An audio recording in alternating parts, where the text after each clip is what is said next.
Hello everyone, this is David, and tonight's movie that we watched is the 1987 John Carpenter movie, The Prince of Darkness, or just Prince of Darkness.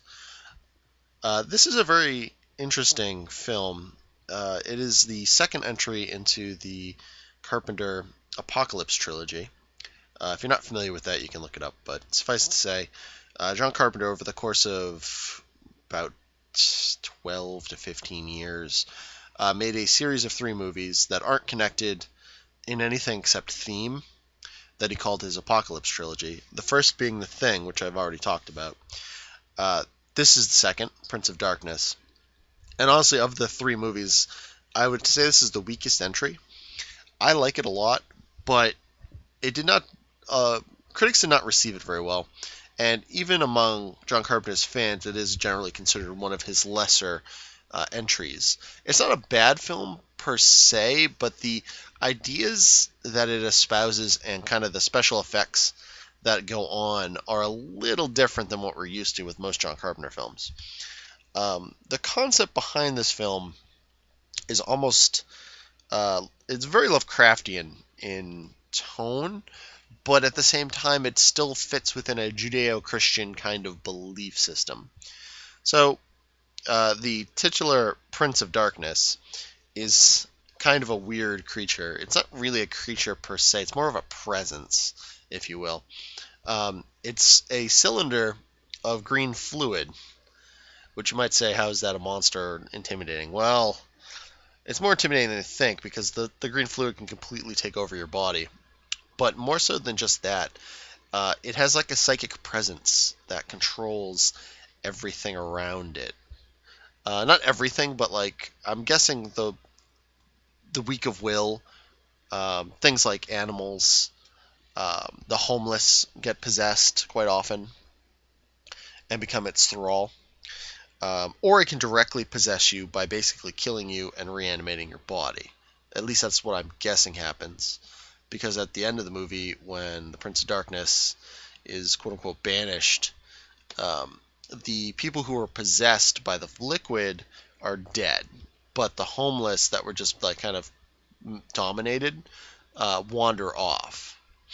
So it's a little weird. And the purpose of the Prince of Darkness is interesting. He was placed here by his father, the anti-god. And this all plays on the concept that in quantum mechanics and particle physics, there are, from what I understand, I'm not a physicist, and I'm not a quantum physicist or anything like that. I don't understand that stuff terribly well, but as the movie explains it, every particle has its antiparticle. It's a reflection, if you will. And therefore, they theorize that if God existed, there must be his opposite, the anti-God.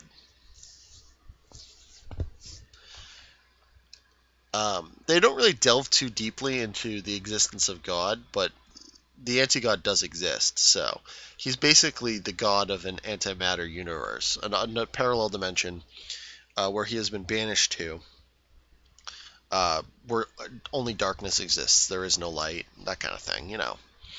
You might call it hell, but it's not really hell per se. It's just a completely alien universe.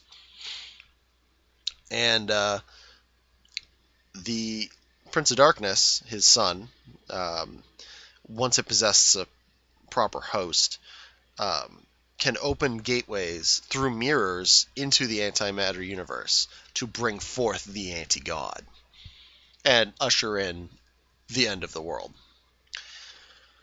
So that's an interesting thing. Oh, and there is another side effect about being around the Prince of Darkness.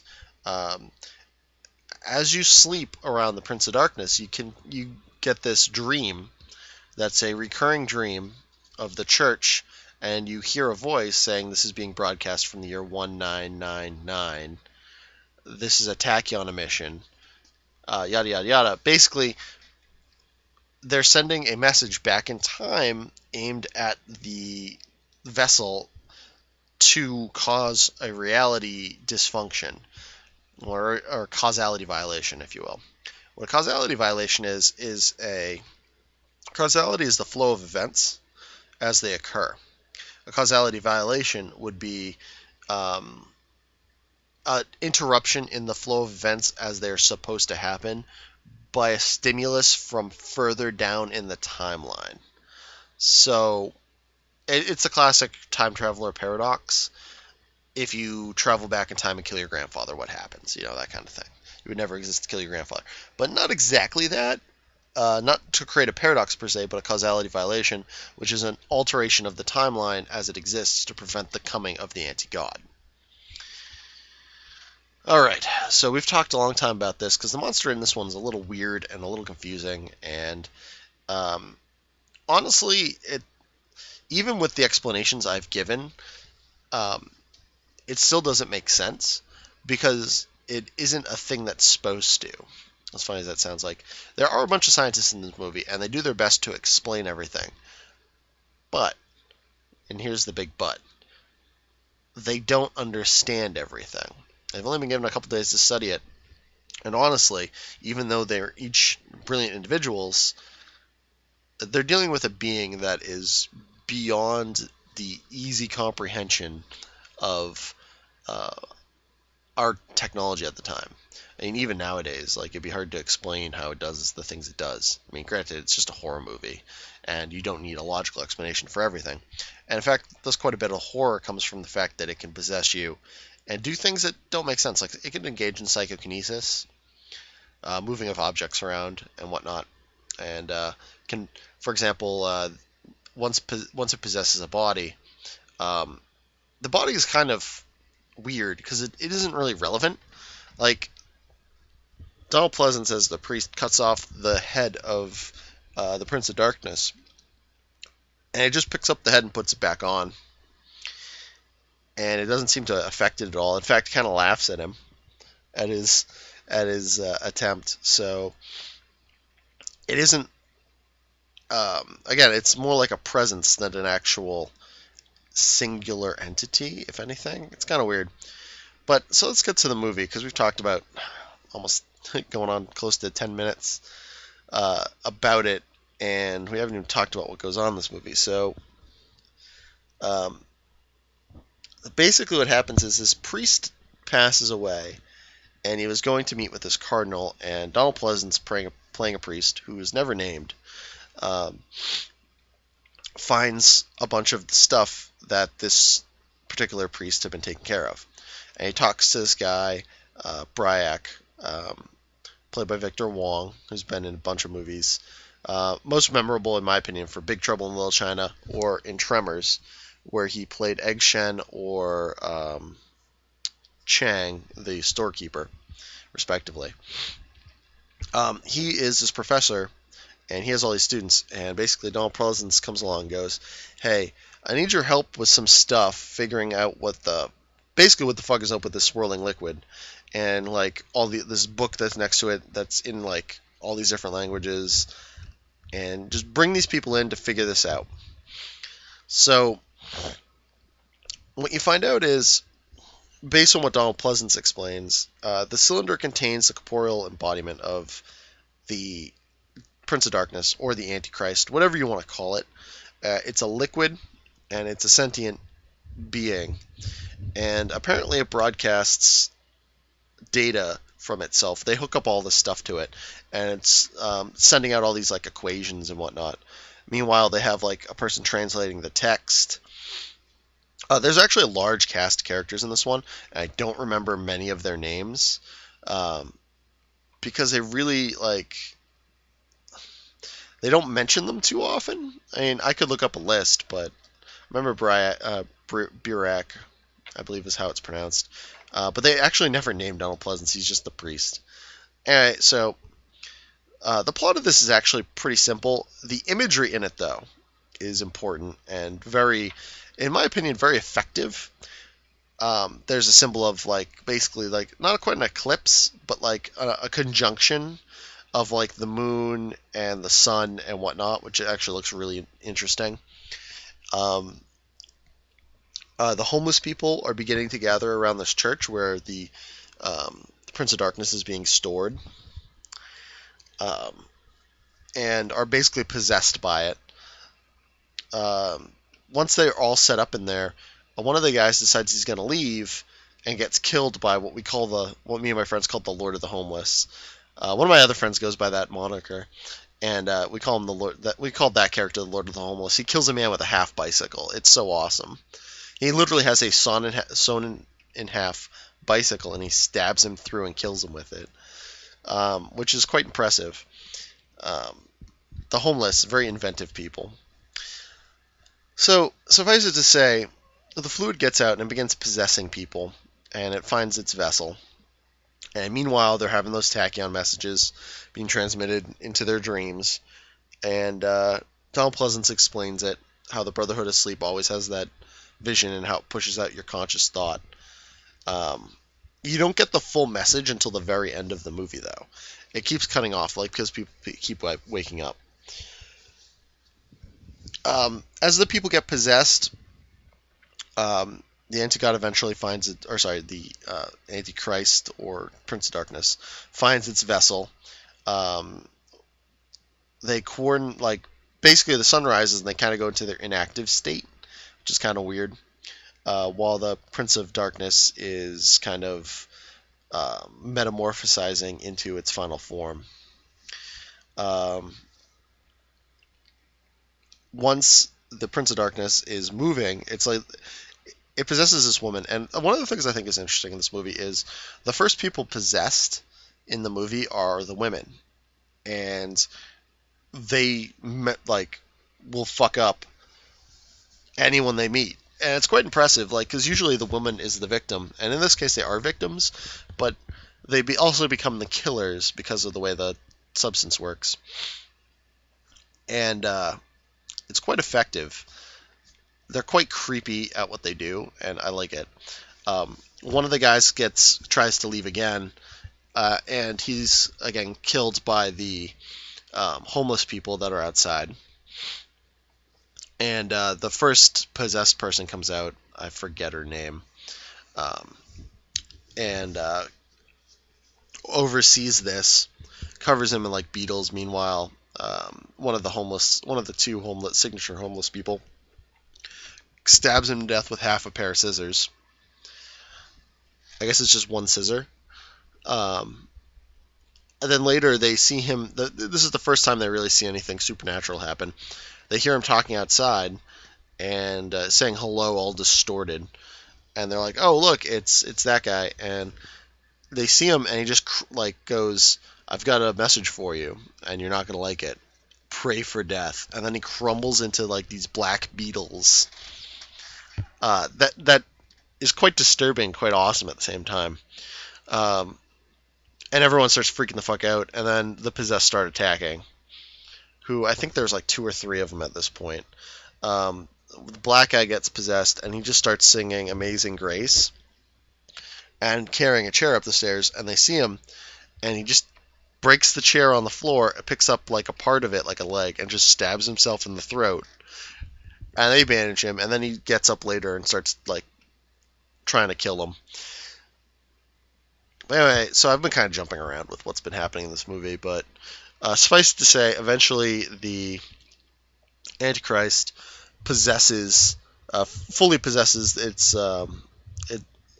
vessel, which I believe is Kelly, is the name of the character, and it becomes this grotesque mockery. It's its flesh is all melted, not melted, but almost torn off, and it's all disfigured. It's obviously a makeup effect, but it looks quite good. And when it first gets up, it sees a mirror on the ground, a little hand mirror, and tries to reach in, and you see this cool effect where it's 2 of its fingers reaching through into darkness, and it's not big enough, so it eventually finds a full body mirror, and it reaches through, at which point Donald Pleasance, who's gone completely crazy at this point, chops off its hand with an axe, the hand that was reaching through, and it just looks at him and laughs, and then Donald Pleasence tries to chop off its head, and it just picks up its head and puts it back on, and then like slams him up against a wall, and then hits him with like I think it was like an oven or something. It was like some large metal thing, like maybe a heater or a furnace or something, and just like moves it up against the wall so he can't get to it. And it starts reaching through it again, and you see another hand come to reach it on the other side of the gate, and it begins pulling through this large, like red hand. And this other character, Catherine, jumps through and like jumps into the room and knocks herself and the Prince of Darkness into the antimatter world, and then Donald Pleasence immediately throws an axe at the gate, breaking the mirror, sealing the gate. And you see a quick image of Catherine as she kind of is stuck in what is basically water on the other side of this universe. And meanwhile, it picks up with basically all the homeless go away, all of the possessed die with this kind of vapor coming out of their mouths. Any of the green fluid that was around turns into dust because it can't exist without the central presence, which was all in Kelly's form. And the last scene you see is Marsh, who was basically the main character guy, but there really isn't a main character in this. There's like 6 main characters. But closest thing we had to a main character, I guess. And he's laying in bed and he's dreaming, and he has the dream, and he sees, instead of the robed figure before, it's now Catherine coming through the steps of the church. And he wakes up and sees Danforth next to him. Or sorry, Catherine. Danforth's her last name. Next to him. And she looks like the Antichrist from before. And then he wakes up again. And he goes over to a mirror. And he just begins to hold out his hand to the mirror. And the movie cuts at that. And that's Prince of Darkness.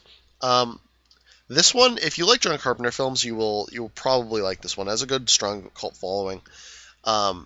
I know I missed points in this because this is my kind of quickie review, but a lot of what's done is done in dialogue between characters and effective like scenes. Like you'll see things, visual imagery, and it's hard to kind of relate all that without just narrating the whole movie.